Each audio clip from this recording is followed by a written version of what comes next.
When you're defending someone, normally you would hear their feet, the ball hitting the hardwood, a teammate yelling scream, but Tamika Catchings didn't have that, so she learned to watch. Everything. The offensive player's hips, their eyes, the angle of their shoulders, becoming obsessed with reading body language, honestly because she had no other choice. Tamika Catchings was born with a hearing impairment that affected the way she heard certain pitches and tones. So of course this would affect her speech as well. She got bullied for the way she talked, for her hearing aids, for really just being different. She had to find ways to navigate life with those challenges, and that applied to basketball as well. A language she could speak without actually having to speak. It became her refuge, a battleground. She played with something to prove because now being different didn't mean weak. It could mean greatness. Throughout high school, Tamika Catchings won Miss Basketball titles in 2 states, Illinois in her sophomore year and Texas in her senior year. Literally known for doing everything on the court, she had the first recorded quintuple double in a girls' high school game. At Duncanville High School in Texas, she put up 25 points, 18 rebounds, 11 assists, 10 steals, and 10 blocks in 1997.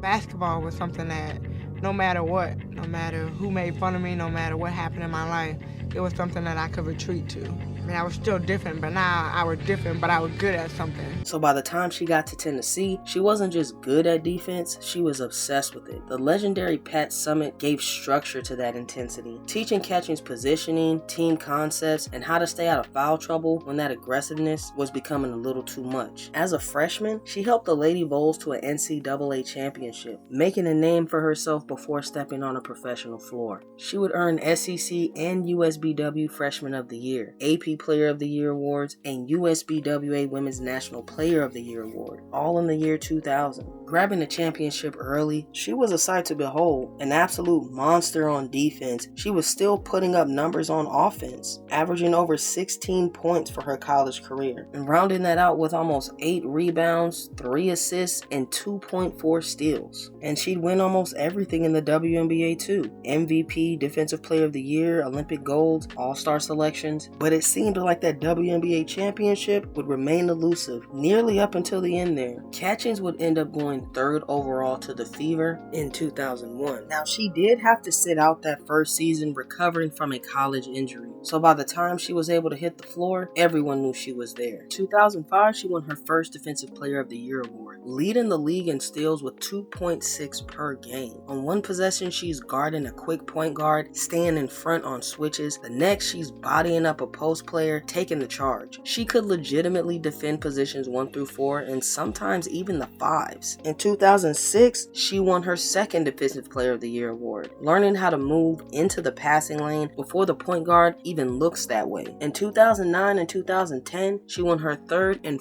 4th Defensive Player of the Year awards, fighting for years now against the great Sylvia Fowles. She studied so much film that she knew opponents' plays better than they did. She'd recognize a play and be in the right position to steal the ball. In her own words, defense is about heart and effort. You can have an off shooting night, but you can always play defense. That's someone who learned early that effort was the equalizer. When she couldn't hear, she could still try harder. When kids bullied her, she could still outwork them. Defense wasn't just a skill, it was her identity. 2012, she'd win her 5th Defensive Player of the Year award, a record that still stands to this day. And speaking of defense, you can't mention Tamika Catchings' basketball career without the Olympics and FIBA play. Her defense is actually what got her to the world stage, participating in FIBA competition as early as 16-17 years old, playing on 3 junior teams before playing for the USA national team, winning gold in 2002 and 2010. She began her Olympic participation in 2004. Defense in tow, she would lead her team in steals and bridge the gap between the vets and younger players. In 2008, she was coming off the bench, but an integral part of the USA basketball program at this point. 2012 was her high point, starting and leading the team to another gold medal. Now 2016 would be her last Olympic showing, lending her vet knowledge and playing where they needed her. Taking in the moments through her prime years, she celebrated her Olympic and World Cup wins. And in the midst of this, she had some pretty great WNBA seasons as well. 2011 would be a knockout year as she would win the regular season MVP award, still averaging 2 steals per game, over 15 points and 7 rebounds. The Fever did make it to the playoffs, but were sent home by the Atlanta Dream in the semifinals. 2012 would be that year though. The Fever made it to the playoffs and got revenge on Atlanta right out the gate. Then they took out Connecticut in short work, making it to the finals where she would face the dynasty that was the Minnesota Lynx. And Tamika showed out. She had a great finals performance overall, honestly covering tough shooting nights with massive defensive stats. She stayed glued to Maya Moore and took that matchup personally, making sure Maya didn't lead her team in scoring in any game, getting help when she needed it from her supporting cast, specifically 30 points from Shavante Zealous in Game 3. Then Game 4 belonged to Tamika. She scored 25 points, had 3 blocks and 8 assists, earning Finals MVP and that long-awaited WNBA championship. And the best part, she won playing her way. She is one of only 11 women to receive an Olympic gold medal, an NCAA championship, a FIBA World Cup gold, and a WNBA championship. She made 10 WNBA All-Star teams, 12 All-WNBA teams, 12 All-Defensive teams, and led the league in steals 8 times. In 2011, she was voted in by the fans as one of WNBA's top 15 players of all time, subsequently being named top 20 and top 25. Before Tamika, defense in the WNBA was respected, but it wasn't really glamorous. It wasn't something players built their brand around, but she changed that. She made defense an identity, made it sexy. All of a sudden, everybody wanted to be lockdown defenders. Today, when you see A'ja Wilson taking charges in finals games or Breanna Stewart guarding multiple positions, that's a little bit of Tamika Catchings. She showed an entire generation that you could dominate without scoring 30 points. And more than that, she showed that the thing that makes you different, the thing that people might bully you for or make you feel like you're at a disadvantage, that can be your greatest strength. Her hearing loss forced her to see the game differently, to study harder, and to be more aware, developing an IQ that couldn't necessarily be taught. The greatest defender in WNBA history couldn't hear the court the way others could, but she saw it better than anyone else. She played for a few more years after this championship, lending her veteran experience to her team and the league alike, retiring on her own terms in 2016. Interestingly enough, she would go on to compete in a round of American Ninja Warrior. She refereed a 3-on-3 basketball game that featured Barack Obama, and staying around the game she loved, she became a game analyst for SEC games in 2017. She stayed around the team she spent her entire career with as well, serving as vice president of basketball operations and general manager for the Indiana Fever from 2020 to 2022. Her number 24 has since been retired by the Indiana Fever, and she was inducted into the Women's Basketball Hall of Fame in 2020. She served her peers by doing a brief stint as the president of the Players Union. Today, you can find her courtside cheering for the Indiana Fever or on the coaching staff for the Lady Vols. She built a legacy that'll live on, and honestly would be a part of the GOAT conversation if her supporting cast was a little different. She'll go down in history as literally one of the best defenders the WNBA has ever had, and someone who rarely got caught with their hand in the cookie jar.